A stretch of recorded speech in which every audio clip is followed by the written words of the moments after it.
उम्र हो गई पढ़ाते पढ़ाते, किंतु उससे हट के जो कुछ बातें मैं आज करना चाहता हूँ, भले ही उससे बहुत कम समय लूंगा, लेकिन जो बहुत जरूरी है आपसे बात करना, उतनी बात तो मैं करूंगा ही करूंगा।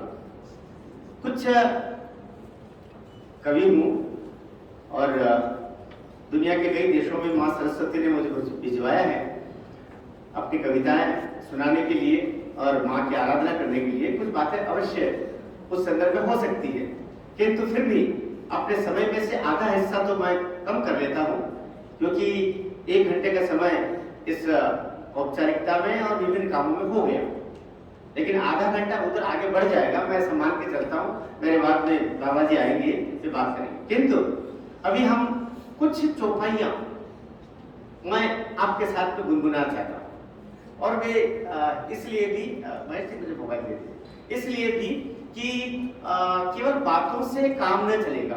आपने देखा होगा कि महाराज जी होते हैं, कथावाचक जी होते हैं, वे अपने तरीके से थोड़ा सा बीच बीच में संगीतमय माहौल रखते हैं, और संगीत के द्वारा भी एक किस्म का वो जो रसमय वातावरण बन जाता है, उससे आनंद ज्यादा होता है। मैं अगर बौद्धिक 40 मिनट की बात करता रहूंगा, 30 मिनट की बात करता रहूंगा, तो आपके भीतर मेरी बातें वैसे नहीं आ पाएंगी जैसे मैं चाहता हूँ।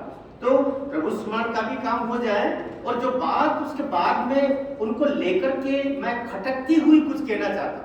शायद मैं वो ना बोलूं तो अपेक्षा कर रहे हो आप, शायद मुझसे मेरे मुख से वे बातें ना निकले जो सामान्यतः किसी भी विद्वान जन से हम लोग सुना करते हैं, हटके हो सकती है। लेकिन अगर वे हटके हैं तो आपके भीतर वे चीजें वहां पहुंचनी चाहिए जहां पहुंचना बहुत जरूरी है। होली का एक पवित्र दिन यूं ही जाया हमारा ना होता कि केवल होली मिलन के लिए या कुछ बौद्धिक जुगाली के लिए हम यहाँ इकट्ठे हो गए। एक औपचारिकता करनी थी, क्योंकि बड़े बड़े विद्वान जन आए हैं, बाबा मौर्य जी यहाँ आए हैं, उनको सुन लेते हैं। एक बड़ा उद्देश्य हमारा पूरा होना चाहिए। कुछ चौपाइयां जिन पर मैं चर्चा भी करूंगा, वह संक्षिप्त करूंगा, यदि ज्यादा नहीं करूंगा। एक चौपाई काफी होती है।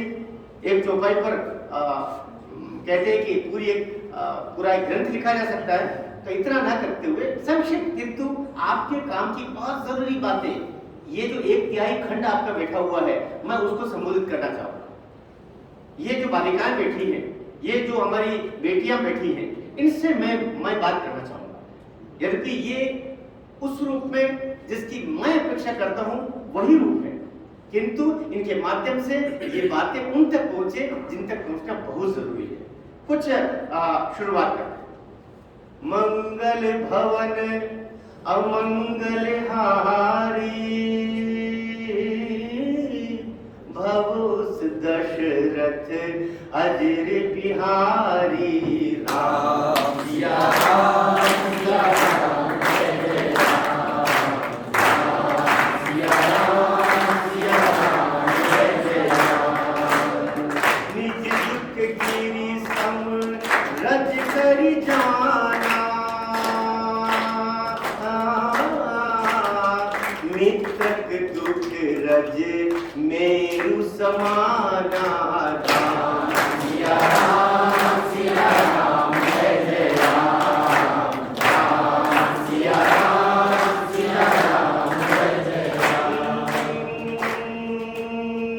कत विधि रची नारी जग माही, पराधीन सपने हु सुख नाही, राम सिया राम जय जय राम, राम सिया राम जय जय राम। हुई बरखा, खटकेगा आपको, हुई बरखा चली फूट कियारी, जिमि स्वतंत्र भय बिगिरे नारी, राम सिया राम जय जय राम, राम सिया राम जय जय राम। जही के जही पर सत्य सनेहु, तेते ही मिलही न कछु संदेहु।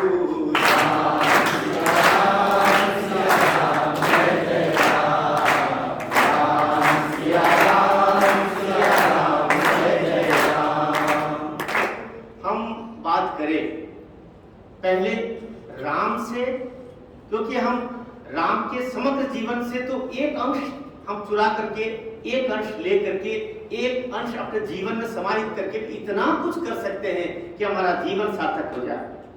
किंतु कुछ चीजें जो अति के रूप में हमें व्यंजित होती है, किंतु वे बहुत काम की हो।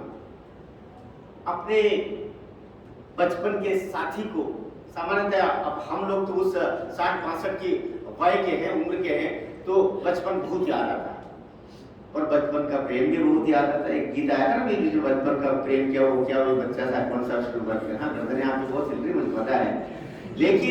लेकिन अगर आपका प्रेम आपको शक्ति देता है तो वो प्रेम कितना ही दूरी पर हो, शायद जिसको हम प्रेम करते हैं उसको पता भी न हो कि हम उसे प्रेम करते हैं, अगर वो शक्ति देता है तो ही तो वो प्रेम है।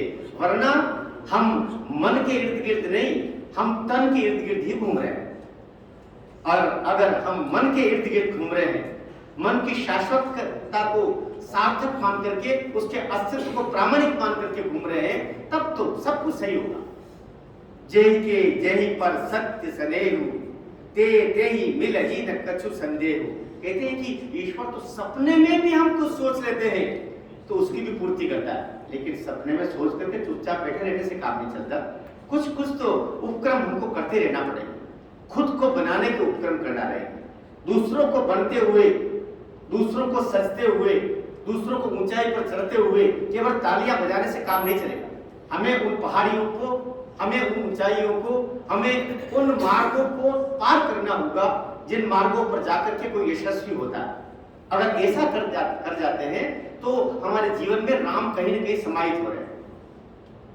मैं एक बात अक्सर महाविद्यालय में अपने विद्यार्थियों को बोला करता था कि सभी चीजों में समानता न हो, सभी चीजों में स्त्री पुरुष की समानता करना स्त्री के साथ भी अन्याय है, पुरुष के साथ तो क्या अन्याय और क्या अन्याय, लेकिन स्त्री के साथ अन्याय है, क्योंकि प्रकृति ने अलग अलग उद्देश्य के लिए बनाया है। हम प्रकृति के सिद्धांतों को, जो सबसे शाश्वत सिद्धांत है, हमारे बनाए हुए कानून निरर्थक हो सकते हैं, हमारे बनाए हुए नियम बेकार हो सकते हैं, किंतु प्रकृति के जो बनाए हुए नियम हैं उनके साथ आप छेड़खानी करोगे तो फिर वो वायरस आएगा जिससे जीना हराम कर देगा। इसलिए प्रकृति के साथ तालमेल करते हुए चलना ये आवश्यक होता है। पुरुष स्त्री दो द्वंद्व के केंद्र, दो मिलाप के केंद्र भी है, दो द्वंद्व के केंद्र भी है, और पुरुष और स्त्री दोनों अलग उस रूप में जो कहीं राममय सीतामय या कि रामायण के उन व्यक्तित्वों से निकाल करके हम अगर उनको लेते हैं तो जीवन में वो रस तो आएगा ही, जीवन की सार्थकता भी हो। मोर आपने बहुत नाचते हुए देखा होगा, मोर आज झूम के नाचता है जब बदलियां काली काली देखता है, लेकिन नाचता कौन है? मोर ही नाचता है। सुंदर कौन होता है? मोर ही होता है।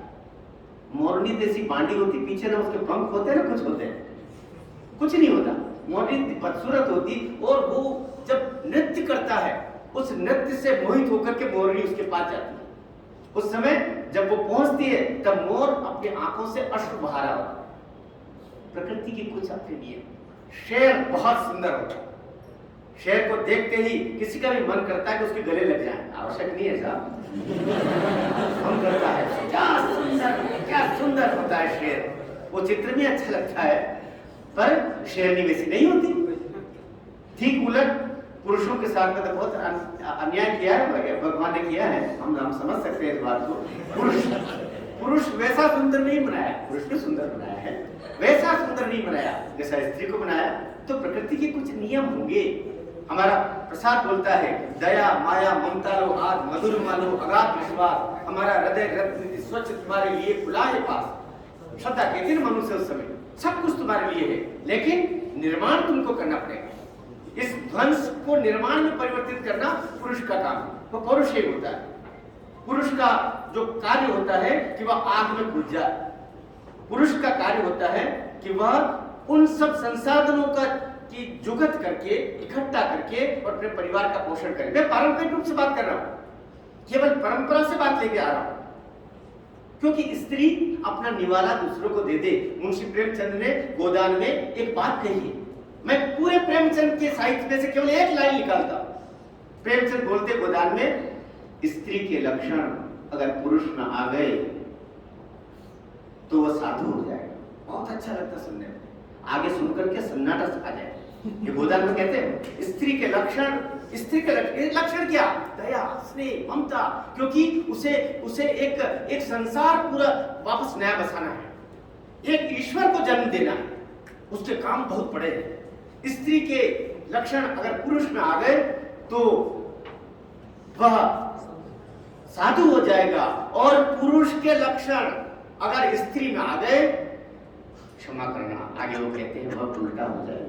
कहीं की नहीं रहेगी, न घर की रहेगी न बाहर की रहेगी, बल्कि वो रहेगी जैसे शूर्पणखा की गति हुई, वही गति उसकी प्राप्त हो सकती है। इसलिए कुछ कटु बातें, ये जो एक चौपाई आती है ना कि हुई बरखा चली फूटी की, स्त्री का मैन्युफैक्चरिंग अलग है, उसका निर्माण अलग है, उसको अलग चीजों से बनाया है वही मांस, हड्डियां, वही सब कुछ है, लेकिन और कुछ तत्व, और कुछ बातें, और कुछ सॉफ्टवेयर डाल दिए भगवान ने उसके शरीर में। वो सॉफ्टवेयर क्या है? वो सॉफ्टवेयर है उसकी भावनाएं। पुरुष क्रूर हो सकता है, जितने आतंकवादी लाख स्त्रियां भी उसमें हाथ आजमाने का काम करती है, पर आतंकवादी जो नृशंस आतंकवादी है वे आपको पुरुष ही मिलेंगे। स्त्रियां मिल जाएगी, वही पुरुष के लक्षण लेने का प्रयास करके वो अगर करेगी तो पुरुष तो नहीं बन पाएगी, लेकिन स्त्री भी नहीं रह पाएगी, दोनों के बीच कहीं झूलती रह जाएगी। इसीलिए कहीं न कहीं इस प्रसंग में तुलसी बोलते हैं, हुई बरखा, भावना है, किसी ने भी कुछ बोल दिया, लव जिहाद क्यों हो रहे हैं? ये इस चौपाई को समझ लीजिए, लव जिहाद का कारण समझ में आएगा। हुई बरखा चली फूट की यारी, बारिश हुई थोड़ी सी क्यारी में, और क्यारी लबालब भर गई और फूट के चल पड़ा पानी, और क्यारी भी फूट गई। हुई बरखा चली फूट की यारी, भावनाओं में किसी ने भी बहा लिया, किसी ने भी थोड़ा सा कह दिया, चार बोल मीठे बोल लिए, बड़े बड़े सपने दिखा दिए, अपनी गाड़ियां, घोड़े, अपनी संपत्तियों के झूठे लालच दे दिए, और हमारी बिटिया, हमारी मातृशक्ति, हमारी नन्ही नन्ही कलिकाएं, वो हो जाती है कि बाद में कहीं के हुई बरखा चली फूट की यारी, जिमी स्वतंत्र भय बिगड़े हु नारी। मैं सोचता हूं खटकती बात जरूर लगेगी, पर बहुत देर बाद, बहुत समय तक अगर लगातार इसको सुनेंगे तो आपको ये बातें न केवल भीतर तक प्रवेश कर जाएगी, बल्कि आप चाहेंगे कि ये अपने बंधुओं तक, ये अपने परिवार की उन बालिकाओं तक भी पहुंचे जिन तक ये पहुंचना बहुत जरूरी है। एक बात है, ये हो सकता है ये 1000 साल, 2000 साल, 5000 साल पहले, लेकिन 5000 साल पहले हमारा वो इतिहास नहीं था जो अभी 1500 साल के बाद में कहीं न कहीं दिखाया गया। हमारे देश की स्त्रियां जिस समय युद्ध भूमि में लड़ रही थी, तलवारों की झनकारों के माध्यम से, घोड़े पर बैठ करके, हाथियों पर बैठ करके, और वे पुरुषों को ललकार रही थी, दुश्मनों को ललकार रही थी, उस समय विदेश में उस समय यह चर्चा चल रही थी कि औरतों में, 16वीं शताब्दी की मैं बात करूं, कि स्त्री में आत्मा भी होती कि नहीं होती, ये चर्चा वहां चल रही थी। उस समय हमारी यह नारी शक्ति तलवार ढाल लेकर के युद्ध भूमि में उतर चुकी थी। इसलिए ये तो हमें कोई समझाए नहीं कि हमारे देश की स्त्रियां या उनकी स्वतंत्रता में कहीं अन्य देशों से या यूरोपियन कंट्रीज से, यूरोप से कहीं हमारे यहाँ कमतर रही, बल्कि उनको दर्शन देने का काम करती रही। इसलिए स्त्री स्वातंत्र की चर्चा कम से कम भारत में तो नहीं की जाए। यहां पर मैं क्षमा के शब्दों के साथ में कहना चाहूंगा, एक वर्ग है, एक बौद्धिक जुगाली करने वाला वर्ग है, निरंतर वो एक काम करता है, स्त्री को तोड़ा जाए। स्त्री को तोड़ते ही सनातन टूटेगा, स्त्री को तोड़ते ही धर्म टूटेगा, स्त्री को टूटते ही मान्यताएं टूटेगी। स्त्री जिस समय वो सब कुछ छोड़ करके बाहर आ जाएगी जो उसको आवरण में ढके हुए हैं, उस समय स्त्री न होकर के बाजार की वस्तु बन जाएगी, विज्ञापनों में आने के काम आ जाएगी। स्वतंत्रता के नाम पर हम कहां जाके खड़े होना चाहते हैं? अगर स्वतंत्रता के नाम पर स्त्री को बाजार की वस्तु बनाना है तो ऐसी स्वतंत्रता कम से कम भारतवर्ष को तो नहीं ना बिल्कुल नहीं चाहिए। बल्कि यह स्त्री अगर पूरी दुनिया का विमर्श पैदा करके और स्त्री स्वातंत्र के नाम पर पूरी मानवता को एक नई दृष्टि दे जाए जो देती रही है, तो हमारे यहाँ स्त्री स्वातंत्र की सार्थकता। इसलिए तुलसी अगर एक जगह कहते हैं कि कत विधि रची, अलग तरीके से बनाते हैं, इसके निर्माण की प्रक्रिया अलग है। नारी जग माही, हे संसार में प्रभु इस स्त्री को कैसे बनाया, पराधी। शास्त्र ये भी कहते हैं, मैं कुछ उलट बात भी आपको लगेगी स्वाभाविक रूप से, लेकिन वो वृक्ष जो अपनी जड़ों को भूल जाता है सूख जाता है। सदैव याद रखिए, हमारी जड़ें हमारी संस्कृति है, हमारी मान्यताएं हैं, हमारा परिवार है, हमारे वे बड़े परिवार के लोग हैं जिन्होंने देखा है कि एक पद के इधर उधर विचलन से, जरा सी लक्ष्मण रेखा पार करने से, जरा सा द्रौपदी के हंसने से क्या हो जाता है। इसलिए उन्होंने कहा कि मर्यादा में रहना हो।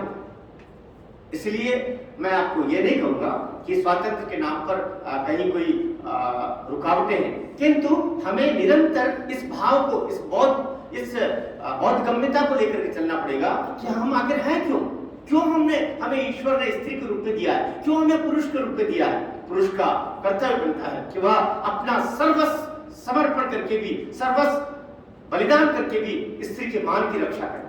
प्रभु श्री राम ने जो करके दिखाया, आज्ञा मिली पिता की वन में जाओ, झट स्वीकार किया। 4 पंक्तियां अपनी एक कविता की मुझे याद आ रही।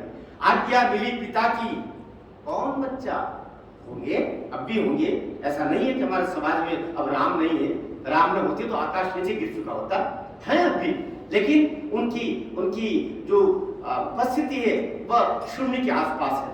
इसलिए, और वो भी इसी वामपंथी विचारधारा ने किया है, मान्यताओं को तोड़ो, सनातन को तोड़ो, स्त्री विमर्श के नाम पर स्त्री को परिवार तोड़ने दो, पुरुष के समकक्ष लेके आओ, पुरुष की बराबरी पर वो आ जाएगी, परिवार अपने आप टूट जाएगा। हर चीज में वो चाहेगी कि मैं भी वो करूंगी जो तुमने किया, परिवार के टूटने की प्रक्रिया आरंभ हो जाएगी। पिछले दिनों हमारे यहाँ पर मध्य प्रदेश में ऐसा बोला गया कि चलो एक जुलूस निकालो, रैली निकालो, जिसमें सब बच्चे राष्ट्र प्रेम के नारे लगाएंगे, आपको आनंद मिलेगा उस घटना से। तो आगे लड़कियां चल रही, पीछे हमारे, मैं पीजी कॉलेज में था, 7000 बच्चे, आगे लड़कियां चल रही, पीछे लड़के चल रहे, आगे लड़कियां चल रही। लड़कियां बोल रही देश की रक्षा कौन करेगा, देश की रक्षा कौन करेगा। पीछे लड़के चल रहे, लड़के बोलते चल रहे हम करेंगे देश की रक्षा कौन, लड़कियां बोलते लड़के कौन, हम करेंगे। मैंने एक लड़के का शर्ट पीछे खींचा और मैंने पूछा कि अरे देश कहाँ है, बोले कि वो क्या सर आगे तो चल रही है। अभी की जो जनरेशन है, अभी का जो उत्पादन है हमारा, अभी जो निर्मित होकर के हमारे लड़के लड़कियां आ रहे हैं, उनमें कई सारी वो चीजें हैं जो मैन्युफैक्चरिंग से हट करके भी बाद में उनका उसमें कुछ टचअप हुआ है, तो उनसे हटना पड़ेगा, उनको दुरुस्त करना पड़ेगा। इसलिए स्त्री को सदैव ये सोचना चाहिए मैं ईश्वर के निर्माता हूँ, ईश्वर के निर्माण से बढ़ के तो दुनिया की कोई फैक्ट्री नहीं है जिससे निर्माण करके और कुछ दे दिया। ईश्वर के निर्माण से बढ़ के क्या होता है, कौशल्य से बड़ा कौन हो सकता है, देवकी से बड़ा कौन हो सकता है। इसलिए जो ईश्वर का निर्माण करती मैं हूँ, मैं उनकी जननी हूँ, यह भाव जिस दिन हमारी भारत की हर स्त्री में आ जाएगा, दुनिया को स्वर्ग बनाने से फिर कोई नहीं रोक पाएगा।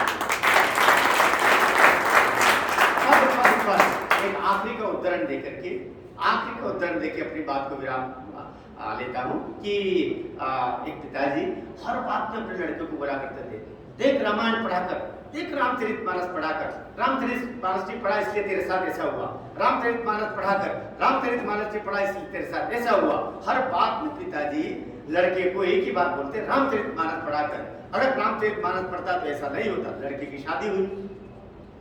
शादी हुई, बारात में दुल्हन को लेकर के स्टेशन तक आए, गाड़ी आ गई, बारात पूरी खड़ी, दूल्हा दुल्हन भी खड़े, सब जल्दी जैसे ट्रेन आती है 2-4 मिनट का समय रहता, जल्दी चढ़ना शुरू हुए। जल्दी ऐसे चढ़े कि दूल्हा बारात सब चढ़ गए और दुल्हन वहीं रह गई और ट्रेन चलती बनी। अब जहां पर उनको पहुंचना था जिन गांव, वहां पर उतरे तो देखते दुल्हन तो है नहीं। पिताजी ने लड़के को बुलाया, अपने लड़के को बुलाया, दूल्हा बने हुए लड़के को बुलाया कि अरे नालायक, 1000 बार तुझे बोला रामचरितमानस पढ़ाकर, तुलसीदास जी को पढ़ाकर, रामायण को पढ़ाकर। बोले पिताजी इसमें रामायण कहाँ से आ गई? लड़का तो आजकल का लड़का था, रामायण कहाँ से आ गई? बोले बेटा उसमें जब केवट कहता है कि बैठिए प्रभु आप मेरी नाव में सवारी कीजिए, आप आइए, तब तुलसी कहते हैं सिया चढ़े चढ़े रघुराई। पहले नाव में किसको बिठाया? सीता जी को बिठाया। उसके बाद में रामचंद्र जी चढ़े। बेटा दुल्हन पहला चढ़ा लेता तो आज ये गदनी होती। जोरदार तालियां बजाइए।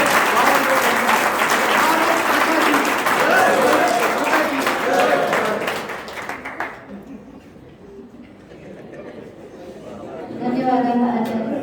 आपने स्वप्न के अनुरूप कार्य करने की जो प्रेरणा हमें दी है एवं अपने काव्य से जो हमें आप्लावित किया है, इसके लिए हम सभी